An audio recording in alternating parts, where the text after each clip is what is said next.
America மற்றும் Israel Iran மீது தொடுத்து வருகிற இந்த அநாகரிகமான ஆக்கிரமிப்பு போரை தமிழ்நாட்டின் சார்பில் வன்மையாக கண்டிக்கிற வகையில் இந்த ஆர்ப்பாட்டம் நடைபெற்றுக் கொண்டிருக்கிறது. திரு திருமாவளவன் அவர்கள் நேற்று என்ன பண்றாரு? ஈரான்ல ஒரு அதிபர் இறந்துட்டார், உச்சபட்ச அதிபர். அந்த அதிபர் யாரான்னு கேட்டாக்கா, அந்த நாட்டில் இருக்கக்கூடிய சன்னி முஸ்லிம்களை கிட்டத்தட்ட லட்சக்கணக்கான முஸ்லிம்களை கொன்றவர்.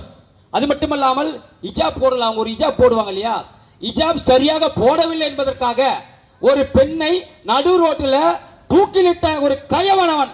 அவருக்கு சாதகமாக இன்னைக்கு நீ நடு ரோட்டில் ஆர்ப்பாட்டம் போராட்டம் நடத்தணும்னு சொல்றியே. 2 வயது குழந்தையை கற்பழித்து கொண்டிருக்கிறான் ஒரு திமுக நிர்வாகி. அவனை கண்டித்து ஒரு போராட்டம் செய்தாயா திருமாவளவா? ஒரு போராட்டம் பண்ணியா? எங்க இருக்கக்கூடிய ஈரானுக்காக போராட்டம் நடத்தக்கூடிய திருமாவளவன் ஏன் அந்த 2 வயது குழந்தைக்காக போராட்டம் நடத்தவில்லை? அதை விட முக்கியமாக நேத்திக்கு விமான பணி பெண்ணை திருவள்ளூரில் சேர்ந்த ஒரு கவுன்சிலர் பிரபாகர் என்ற கவுன்சிலர் விமானத்தில் பாலியல் பலாத்காரம் பண்ணியிருக்கிறார். அவரை கண்டித்து ஒரு போராட்டம் பண்ணியா? இதுவரைக்கும் திருமாவளவன் அவர்கள் ஏதாவது ஒரு திமுக செய்த தவறை சுட்டிக்காட்டி போராட்டம் செய்தாரா என்றால் கிடையாது. அவர் போராட்டம் செய்தால் கொடுக்கிற 2 சீட்டை கொடுக்க மாட்டாங்க என்ற காரணத்திற்காக அந்த பிளாஸ்டிக் சேரை ஒதுக்க மாட்டாங்க, தரையில உட்கார்க்க வைக்கப்படுவார் என்ற ஒரே காரணத்திற்காக அவர் திமுகவை எதிர்ப்பது கிடையாது. அவர் மட்டுமா என்று கேட்டால் காங்கிரசும் எதிர்ப்பது கிடையாது. இவர்கள் எந்த அக்கிரமம் செய்தாலும், திமுக எந்த மோசமான செயலை செய்தாலும் இவர்கள் யாருமே அவர்களை கண்டு கொள்வது கிடையாது. ஆனா எங்கோ இருக்கக்கூடிய ஈரானுக்காக, எங்கோ இருக்கக்கூடிய பாலஸ்தீனத்துக்காக போராடுகள் என்று சொன்னால் இதை விட வெட்டி தலை குனிய வேண்டிய விஷயம் என்ன இருக்கிறது? கேட்டா சொல்லுவார் திருமாவளவன், நான் தமிழன ஆதரவாளன், நான் பிரபாகரன் ஆதரவாளன், விடுதலை புலிகள் என்ற பெயரை என் பெயருக்கு வைத்து நான் விடுதலை சிறுத்தைகள் என்று வைத்தேன் சொல்றார். இதே அதிபர், கொல்லப்பட்ட இதே அதிபர், அவர் என்ன செய்தார் தெரியுமா விடுதலை புலிகளுக்கு? 1983 2009 காலகட்டத்தில் விடுதலை புலிகள் கொல்லப்பட்டதற்கு முக்கிய காரணமே இந்த ஈரான்ல கொல்லப்பட்ட அந்த அதிபர் தான்.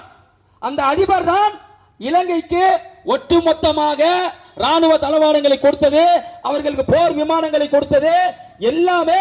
இப்போது இறந்த நீ சப்போர்ட் பண்ற, இன்னைக்கு ஆதரவா பேசுற அந்த கயவன் தான் இலங்கையில என்னுடைய தொப்புள் கொடி உறவுகள் படுகொலை செய்யப்பட்டதற்கு அந்த இனியத்துல்லா என்ற காமெடி தான் காரணம்.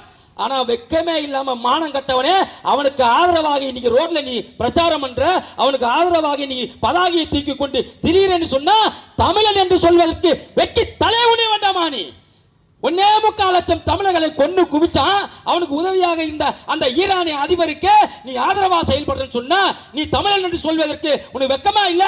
வெக்கமே இல்லாம முள்ளிவாய்க்கால போய் அஞ்சலி செலுத்துறிய மானம் கட்டவனே. கொன்னது அவன்டா, கொன்னவனுக்கு பின்னாடி போற, கொன்னவனுக்கு இப்ப அஞ்சலி செலுத்துற. முரண்பாடா இல்லையா இது? இப்படிப்பட்டவர்களுக்கா உங்கள் ஆதரவு என்பதை நீங்கள் சிந்தித்துக் கொள்ள வேண்டும். ஏன்னா இலங்கையில் இருக்கக்கூடியவன் நம்மளுடைய தொப்புகளை உடையவர்கள், அவங்களாம் நம்மளுடைய தமிழர்கள், நம்மளுடைய மூதாதையர்கள். அவர்களை ஒருவன் கொள்கிறான் என்று சொன்னால் அவனுக்கு ஆதரவா நீ பேசுறன்னு சொன்னா நீ தமிழ்நாட்டில் இருப்பதற்கு தகுதியானவனா என்பதை நீ முடிவு செய்து கொள்ள வேண்டும்.